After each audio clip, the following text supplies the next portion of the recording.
오직 내게 이 두 가지 일을 행하지 마옵소서. 그래야 하시면 내가 주의 얼굴을 피하여 숨지 아니하오리니 곧 주의 손을 내게 대지 마시오며 주의 위엄으로 나를 두렵게 하지 마실 것이니이다. 그래야 하시고 주는 나를 부르소서. 내가 대답하리이다. 혹 내가 말씀하게 하옵시고 주는 내게 대답하옵소서. 나의 죄악이 얼마나 많으니까 나의 허물과 죄를 내게 알게 하옵소서. 주께서 어찌하여 얼굴을 가리시고 나를 주의 원수로 여기시나이까? 주께서 어찌하여 날리는 낙엽을 놀라게 하시며 마른 건부를 뒤쫓으시나이까?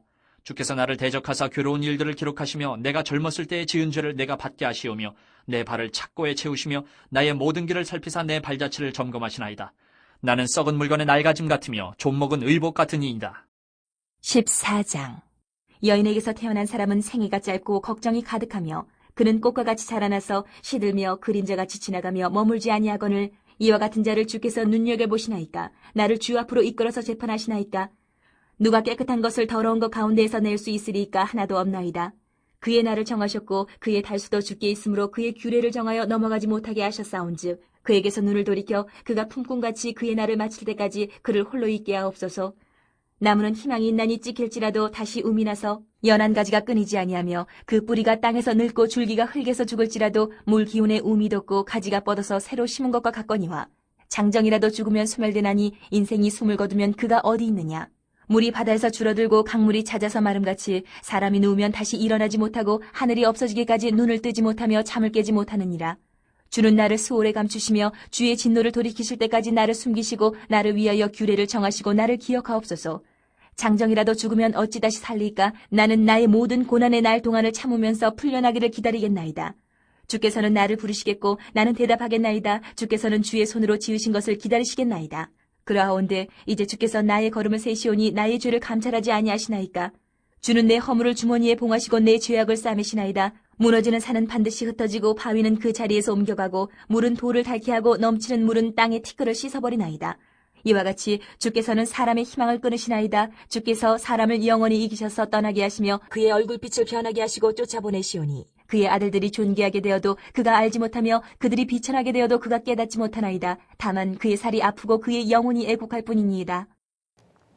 욥은 인과응보의 원리로 욥에게 권면을 하고 있는 소발 친구의 말에 대답을 했습니다.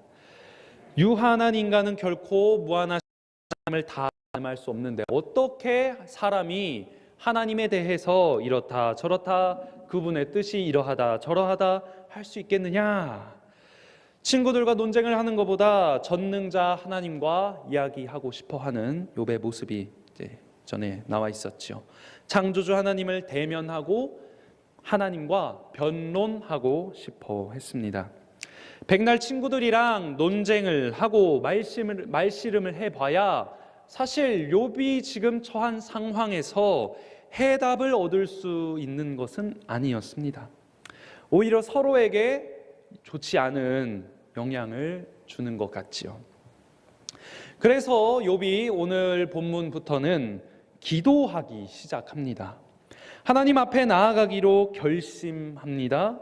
정당하게 하나님 앞에서 변론하기 위해서 법정에서 서로 자신의 이 주장을 주고받는 그 자리를 원하는 마음으로 기도하기 시작합니다. 먼저 욥이 하나님에게 간구하는데요, 두 가지 일을 행하지 말아달라고 요청을 합니다. 21절의 말씀입니다.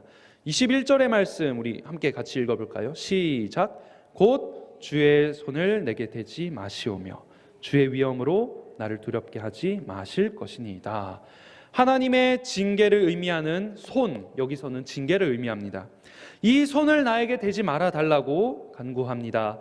그리고 하나님의 위엄으로 자신을 두렵게 하지 말아달라고 간구합니다. 그렇게 하신다면은 욥이 하나님으로부터 내가 도망가지 않겠습니다, 이렇게 이야기를 하는 것이죠. 지금 나에게 이 찾아오는 고난이 나에게 이 징계의 손을 대시는 것처럼, 나를 두렵게 하시는 것처럼, 공격적으로 사냥꾼이 사냥감을 쫓는 것처럼 이유 없는 이 적대감을 가지고 나에게 찾아오는 이 고난이 있는데, 이러지 마시고 부당하게 대하지 마시고 하나님을 대면하게 해달라고 지금 간구하고 있습니다. 하나님 앞에 내가 섰을 때 서고 주님께서 나를 부르시던지 아니면은 욥이 먼저 하나님에게 이야기를 하든지 좀 대면해서 우리 얘기 좀 하자고 간구하는 것입니다.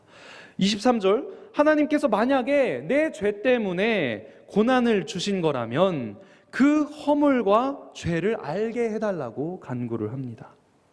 그런데 하나님은 욥에게 있어서 침묵으로 일관하시죠. 얼굴을 가리십니다. 원수로 여기십니다.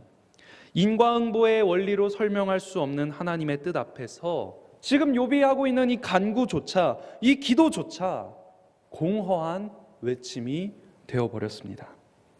하나님께서는 당혹스러울 정도로 침묵하셨습니다. 하나님께서 욥을 대면해 주신다면은, 만나만 주신다면은 자신의 무고함, 자신의 이 떳떳함에 대해서 한마디라도 할 수 있을 텐데 오히려 하나님께서는 침묵하시고 자신을 적으로 규정하고 있었습니다. 그런데 욥이 자신을 적대적으로 대하는 하나님에게 적수가 될 수 있느냐? 아니라는 것이죠. 욥도 잘 알고 있었습니다. 25절, 주께서 어찌하여 날리는 낙엽을 놀라게 하시면 마른 건물을 뒤쫓으시나이까. 나는 하나님 앞에서 대항할 수 없는 날리는 낙엽같이, 마른 건물같이, 마른 풀이나 마른 나뭇가지처럼 그 정도밖에 안 되는 존재다. 왜 하나님께서는 이처럼 하찮은 나에게 이렇게 적대적으로 나를 뒤쫓으시는 걸까? 도무지 이해할 수 없는 고통 가운데 하소연합니다. 만약에 이게 정말 내 죄 때문이라면은 26절과 같이 내가 젊었을 적에, 어렸을 적에 실수하고 좀 부족하고 서툴었을 때에 지었던 죄 때문일 것이다. 지금 내가 그 예전의 죄 때문에, 지금은 내가 무고한데 예전에 그 죄 때문에 감옥에 수감된 사람처럼, 죄를 지은 노예처럼 발에 착고가 채워졌다. 하나님께서 나를 지독하게도 감찰하신다. 숨이 막힐 지경이다. 이렇게 하소연하고 있습니다. 28절과 같이 썩은 물건이 낡아짐 같이 좀먹은 옷처럼 하등 쓸모없는 존재가 내가 되어버렸다. 푸념하고 있습니다. 제가 아까 서두에 욥이 하나님에게 기도하기 시작했다고 말씀을 했습니다.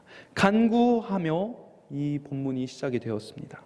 욥은요, 하나님 앞에서 두려움을, 하나님 앞에서 자신의 자금을 간구 가운데, 기도 가운데 외쳤습니다. 그리고 하나님을 그럼에도 불구하고 대면하기를 원했습니다. 우리는 이 전반부의 말씀 가운데 욥의 간구, 기도의 모습들을 통해서 하나님을 대면하기 원하는 이 자세를 살펴볼 수가 있습니다.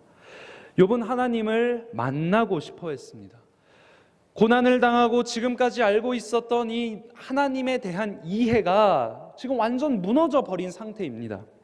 신앙을 본인이 수십 년 가지고 있었을 거 아닙니까? 신실하게 하나님을 온전하게 섬기는 자였습니다.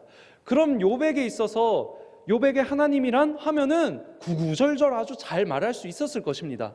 그런데 한평생 본인이 알고 있었던 이 하나님에 대한 정의가 와르르 무너진 상태였습니다. 그런데 그 무너짐 가운데, 그 당황스러운 하나님이 이러실 분이 아닌데 하는 마음 가운데 욥은 신앙을 포기하지 않았습니다. 도망치지 않았습니다. 오히려 하나님을 만나고 싶어 했습니다. 하나님, 어찌 된 일입니까 이게? 하나님, 여기 나오셔서 말이라도 좀 우리 같이 나눠봅시다. 얘기를 좀 주고받아 봅시다. 하나님이 말씀하셔도 좋습니다. 제가 말을 해도 좋으니 제발 저랑 한마디라도 나눠주세요. 이러고 있는 거예요. 인과응보의 원리가 벗어난 자신의 삶 속에서 모든 것들이 부정당하고 본인에게 있어서 창조 질서가 무너진 것입니다. 이 세계의 원리가 망가져 버린 것입니다. 그 시점에서 욥은 하나님을 만나기 원했습니다. 이 세상에 대한 이해, 교육받아왔던 친구들이 말했던 그 세상의 조상들의 지혜, 전통들, 가르침들, 모든 것들이 무너지고 망가지고 있을 때 하나님을 대면하고자, 하나님에게 묻고자 했습니다. 귀하신 성도 여러분들, 나는 나의 삶이 어그러지고 있을 때, 나의 삶 가운데서 이럴 리가 없는데, 하나님께서 어떻게 이런 일을 나에게 주시는가 할 때 하나님을 만나고자 합니까? 내 삶 가운데 예기치 못한 어려움이, 고난이 우리 가정 가운데 나에게 찾아올 때에, 비극적인 소식이 나에게 들릴 때에, 당혹스러운 상황 가운데 처했을 때에, 내가 기대했던 것과 다른 상황이 나에게 주어졌을 때 하나님을 만나고자 하십니까? 우리는 이럴 때일수록 더 하나님을 대면해야 합니다. 하나님, 나에게 말씀 좀 해주세요 간구하며 나아가야 합니다. 다시 말하면은 답답한 이 심정, 욥이 이 간구 가운데, 기도 가운데, 사실 이 간구와 기도가 아주 거룩한 언어는 아니었지요. 그 답답한 심정을 하나님에게 나아가서 푸념하셔야 합니다. 푸념하시는 겁니다. 하소연하는 것입니다. 이렇게 고난 중에도, 또 기쁨 중에도 마찬가지고요. 늘 우리는 하나님을 대면해야 합니다. 만나야 합니다. 내 인생이 순풍에 돛단 듯 잘 나아갈 때에만 하나님과 동행하고 하나님 만나고 하나님께서 나와 함께 하신다, 우리가 이렇게 이야기하는 것이 아니라, 고난을 통해서 오히려 우리에게 어쩌면 고독의 시간이 주어질 때에, 하나님께서 나에게 침묵으로 일관하실 때에, 하나님 나와 함께 하시지 않는구나, 하나님 나를 버리셨구나, 하나님 나를 원수처럼 여기시는구나 생각될 때에 하나님을 만나기 원하셔야 한다는 것입니다. 어려움의 시간은 하나님께서 곧 우리를 적으로 여기신다 생각이 될 정도로 극심한 고통이 찾아올 수도 있습니다. 하나님께서 나를 향해 침묵하시면서 동시에 내 발목에 착고를 채워가지고 숨조차 쉴 수 없는 막막함이 우리의 영혼을 짓누르게 될 것입니다. 제가 몇 주 전에 한 번 설교 중에도, 제가 군입대 준비하고 나서 신학생 시절 항상 군선교를 위해서 열심히 기도를 하며, 나는 가서 하나님의 귀하게 쓰임 받아야지 했는데, 교회 사임하고 다음 날 월요일은 이제 목사님들 쉬는 날이니까 화요일에 이제 군종 목사 후보생 입대 못한다, 이 얘기를 이제 들었다. 그리고 나서 제가 어느 교회 지원했다고 말씀드렸죠? 우리 중앙교회 중에 해군 중앙교회 지원했다가 떨어졌다는 얘기 했잖아요. 그리고 나서 해군 중앙교회 떨어져, 근데 이제 제 친구가 거기 목사님 아들이었습니다. 그래서 떨어져 1년 붕 떠, 사임했던 교회 다시 받아주세요 할 수도 없어.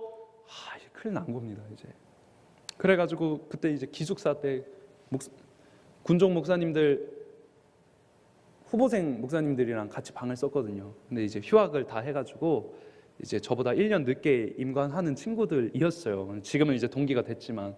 그래서 너 어떡하냐, 우리 아빠한테 연락해볼까? 해군 목사님한테 막 이러면서 이제 걱정을 받고, 일단은 뭐 결정을 바로 하루아침에 못하니까, 그래서 이제 학기를 마치고 이제 일산 집으로 기숙사 방 빼가지고 갔습니다. 그러면 이제 제가 뭐 10시, 11시 되면 이제 졸리고 뭐 잘 자고 막 이랬어요. 자는 거 되게 좋아해요. 근데 이거를 이제 내가 어떻게 해야 될지를 모르니까 1시, 2시까지 뭘 해야 될지 막 인터넷으로 검색하고, 총신대학교 사역 게시판 교육 전도사님을 모집합니다. 막 둘러보고, 2시, 3시 그러다가 이제 호주 갈까 막 뭐 하다 막 이러다가 이제 호주 가게 됐는데 그 마음 가운데 제가 어떤 심정이 있었겠습니까?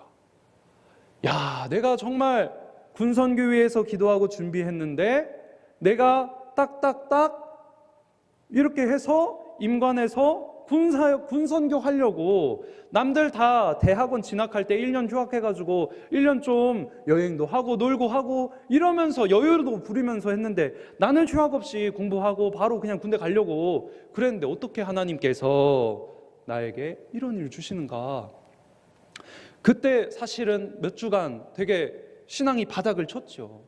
그런데 그 와중에 이제 박한수 목사님 저기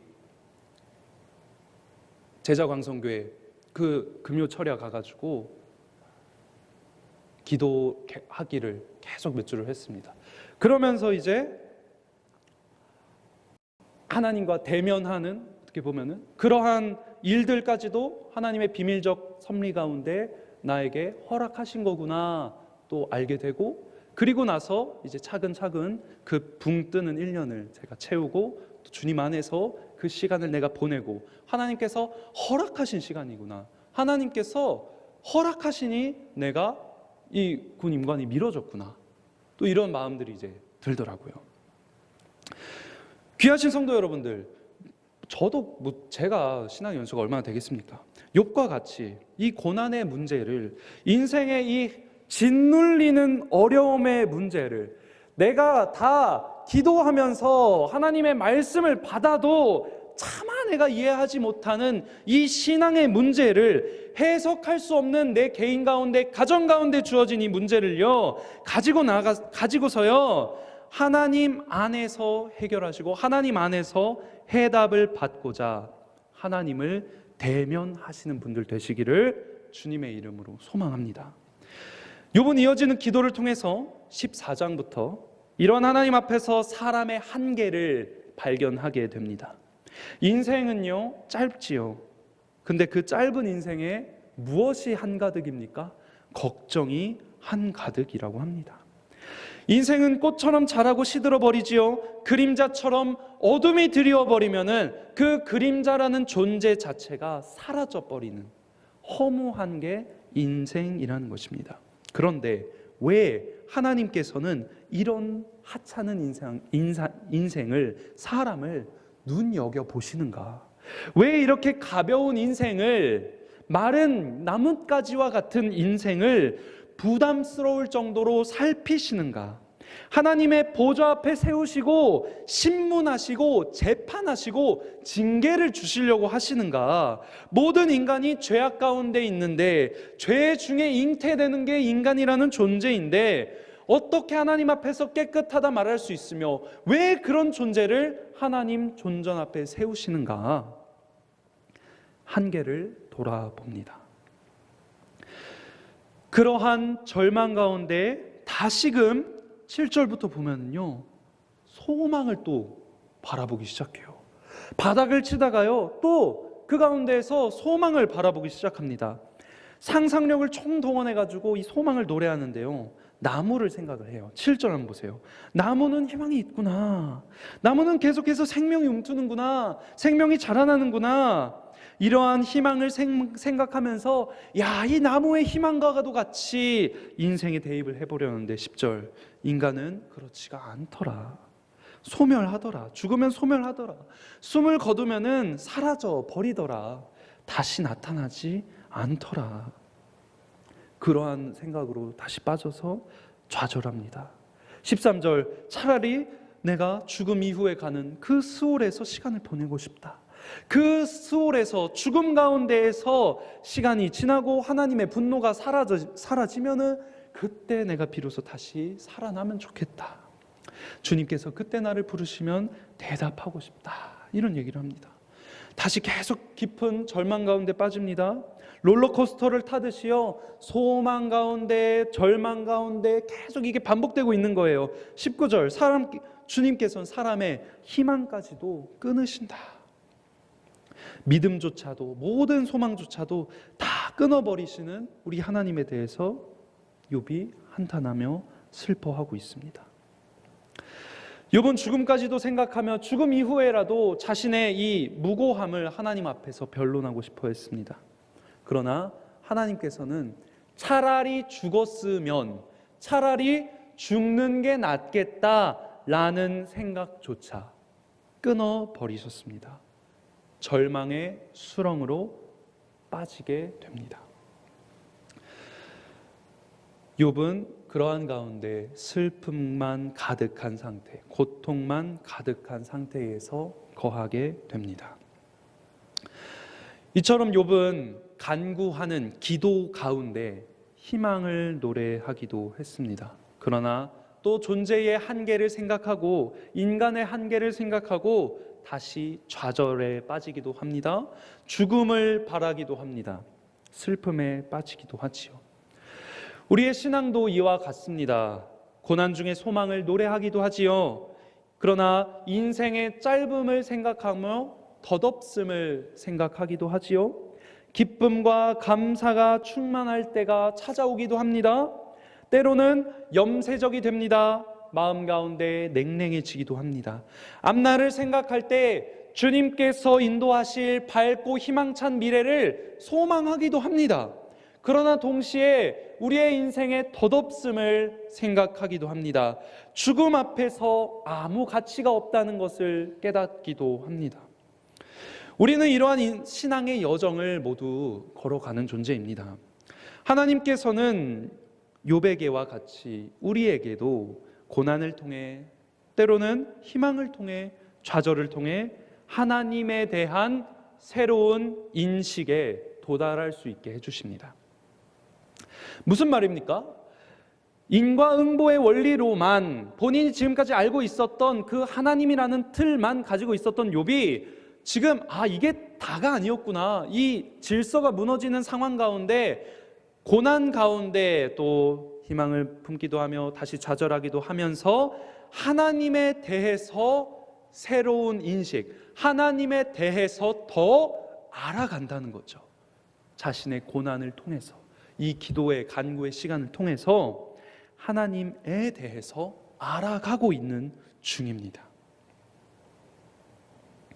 하나님은 맞습니다. 인과응보의 틀로 설명할 수 없습니다. 권선징악이라는 원리로 설명될 수 없습니다. 인간이 정한, 인간이 기술한 교리로도 성경을 통해서 정리한 글로도 하나님을 우리는 정의할 수 없습니다. 그런 하나님께서 이끄시고 주관하시는 우리의 인생도 감히 우리가 우리의 인생을 정의할 수 있느냐? 감히 우리의 인생을 우리가 우리의 원리와 세상의 원리로 판단할 수 있느냐? 아니라는 것입니다. 딱 떨어지게 설명할 수가 없다라는 것입니다. 해석할 수 없습니다. 때로는 기쁨과 소망이 있지요, 우리 인생 가운데. 때로는 절망과 어두움이 뒤섞인 것이 우리의 인생이지요. 그 안에서 우리는 하루에도 몇 번씩 기쁨과 좌절을 경험하고 감정의 소용돌이 가운데 살아가지요. 그렇다면 인생 가운데, 내 삶 가운데, 내 심정 가운데, 감정 가운데 작용하고 생기고 피어나는 작은 부분들을 묵상하고 붙들 것입니까? 아니라는 것입니다. 그 모든 것들을, 나의 인생을 이끄시고 나의 인생 가운데 찾아오는 모든 것들을 허락하시는 하나님을 봐야 합니다. 하나님에 대한 묵상이 있어야 합니다. 하나님에 대한 이해야말로 우리에게 정말 필요한 것입니다. 하나님에 대한 신뢰야말로, 하나님을 아는 지식이야말로, 하나님을 붙드는 심령이야말로 우리 창조주 하나님을 대면할 수 있는 것입니다. 그러한 심령을 가졌을 때 하나님께서 우리에게 찾아오십니다. 결론적으로 우리가 정말 마음 아파해야 할 것은 우리에게 찾아온 고난이 아닙니다. 우리가 정말 마음 아파하고 눈물 흘리면서 가슴 치면서 화내면서 좌절하면서 혹은 하소연하는 거는요, 한탄하는 거는요, 우리 인생 가운데 찾아온 나에게 주어진 짐들, 고난, 걱정거리들이 아니라는 것입니다. 뭐일까요, 그러면? 도대체 무엇으로 우리는 마음 아파해야 할까요? 도대체 무엇으로 우리는 눈물 흘리며 이 시간 애통한 마음으로 기도해야 할까요? 내가 하나님의 마음과 뜻을 모르는 걸 애통해 하셔야 됩니다. 내가 하나님의 마음과 뜻을 도무지 알 수 없습니다. 슬퍼하셔야 됩니다. 도무지 하나님의 뜻을 모르겠다는 그 사실, 그 현실에 내 가슴을 쳐야 합니다. 한낱 내 인생에 찾아오고 벌어지는 희노애락에 쉽사리 영향을 받으며 기쁠 때는 한없이 좋아하다가 내가 보고 내가 느끼기에는 싫고 짜증나고 어렵고 슬프고 좌절되고 나에게 안 좋은 거, 나에게 주어진 고난, 이거는 하나님께서 나에게 주신 벌이야, 고난이야, 이런 것들에 애통해 하는 것이 아니라 늘 한결같은 마음으로 기쁠 때나 슬플 때나 하나님 앞에서 나를 낮추는 겸비함으로 하나님의 뜻과 마음 헤아리는 것, 그것을 기도해야 합니다. 내 인생 가운데 예기치 못한 어려움, 내 인생에 해석하기 어려운 아픔이 찾아올 때에 이 가운데 하나님께서 나에게 말씀하시고자 하는 바를 도무지 알지 못하겠구나, 하나님의 마음, 하나님의 뜻을 내가 알지 못하겠구나, 그 사실로 슬퍼하며 주님 앞에 그 기도의 제목으로 주님의 마음 알게 해달라고, 주님의 뜻 알게 해달라고, 주님 말씀해달라고 간구하시며 기도의 자리로 나아가시기를 소망합니다. 하나님께서 왜 말씀하여 주시지 않는가? 침묵하시는 하나님, 나에게 말씀하여 주옵소서. 하나님, 저를 만나 주옵소서. 하나님, 좀 대면하고 싶습니다 하는 외침이 욥의 외침처럼 우리에게도 나타나야 합니다. 하나님께서는요, 아주 은밀하게, 아주 비밀스럽게 우리의 삶과 이 세상을 다스리시는 분이시지 않습니까? 하나님께서는 이 세상과 나의 인생을 지으시고 창조하시고 그냥 우연히 던져두고 내버려두지 않으십니다. 하나님의 거룩한 뜻을 따라서 지금도 이 우주를, 이 창조 세계를, 우리를, 나를 다스리시고 감찰하시고 살피시고 계시는 분이십니다. 그래서요, 우리가 기쁠 때 막 형통하고 막 교만해지면 않아야겠죠. 왜? 당장 내일 하나님께서 나에게 품으신 그분의 비밀스러운 뜻이 무엇인지 모릅니다. 그리고요, 나에게 있어서 나에게 주어진 것 때문에 좌절되고, 하나님 나를 버리셨어, 하나님 나에게서 낯을 가리셨어, 하나님 나에게 징벌의 손으로 찾아오셨어, 나에게 그 위험으로 나를 두렵게 하시고 계셔, 나를 적으로 여기고 계셔, 적대적이셔, 그럴 필요도 없습니다. 전혀 그러실 필요도 없습니다. 하나님을 원망하고 등질 필요가 전혀 없습니다. 기도하기를 멈출 이유가 없습니다. 좌절할 이유가 없습니다. 왜 그렇습니까? 하나님의 비밀스러운 통치하심, 다스리시는 그게, 하나님의 비밀스러운 섭리가요, 당장 내일 어떠한 방법으로 나에게 찾아올지 모릅니다. 우리는 겸비할 뿐입니다. 스스로 하나님 앞에서 나를 낮출 뿐입니다. 그리고 하나님의 임재하심 앞에, 하나님의 존재 앞에서 우리는 무릎 꿇고 바짝 엎드리는 것, 그거밖에 우리가 할 게 없습니다. 하나님, 그리고 나에게 말씀해 주세요. 하나님, 그리고 나에게 하나님의 뜻 알려주세요. 주님의 마음 내가 알게 해주세요. 이 간구, 이 기도밖에 우리가 할 기도가 없습니다. 할 간구가 없습니다. 오늘 이 시간에도 우리가 기도해야 할 바를 주님께서 알려주시고, 주님께서 그 기도의 제목을 주시는, 말씀을 통해서 주시는 그 기도의 제목을 가지고 기도하십시오. 하나님의 뜻과 마음을 헤아리지 않고 그저 열심으로 외쳐대는 기도는, 오늘 뭐 철야한다고 밤새 기도한다고 11시, 12시, 새벽 1시까지 목소리 목청 터져라 기도 아무리 해봐야 하나님의 뜻과 마음을 헤아리지 않는다면 중언부언하는 기도입니다. 공허한 기도입니다. 하나님을 대면하기를 간구하십시오. 내 인생의 작은 부분에 큰 영향 받아가지고 이랬다 저랬다 하는 것이 아니라 크신 하나님, 내 인생 내 모든 것들을 아시고 주관하시고 비밀스러운 섭리로 그분의 뜻으로 다스리시고 이끌어주시는 하나님을 바라보시고 그 하나님 붙들며 살 수 있게 해달라고 소망하는 마음으로 이 시간 기도의 자리로 나아가시기를 주님의 이름으로 축원합니다.